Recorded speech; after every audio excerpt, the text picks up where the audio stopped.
তদ্রূপ বাংলার জমিনে জামাতের এন্টি পক্ষ যখন সোচ্চার হবে, বাজে কথা বলবে, গায়ে জ্বালা উঠে যাবে, তখন মনে করতে হবে জামাত সঠিক পথে আছে।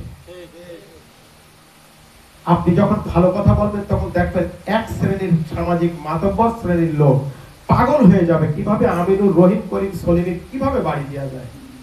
এর অর্থ হচ্ছে তারা বুদ্ধিতে টিকতে পারে না, শক্তিতে টিকার চেষ্টা করবে।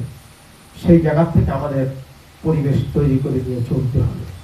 আমি মনে করি জামাতের প্রত্যেকটা কর্মীকে হতে হবে সেলাই। ঠিক বলছি না? ঠিক বললাম? সামনে ইউনিয়ন পরিষদ নির্বাচন।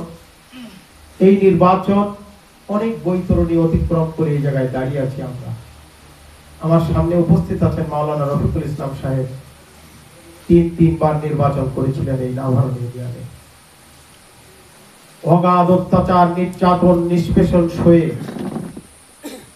সর্বশেষ নির্বাচনে তার রঘুনাথপুর বাগ সেন্টারে মনে হলো মাওলানা রফিকুল ইসলামকে তুলে যদি ছুঁড়ে ফেলে দিতে পারতো, তাও চেষ্টা করছিল।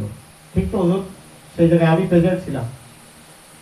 অনেক চড়াই উচ্চায় অতিক্রম করে তিনি কিন্তু তিনবার ধরে রেখেছিলেন বলেই নাভারণ ইউনিয়নের পরিবেশটা ভালো অবস্থায় আছে। আমি তিনবার নির্বাচন করেছি জামাত ইসলামের হয়ে। আপনারা খেয়াল করেছেন কতবার মেরে দেওয়ার চেষ্টা করেছি।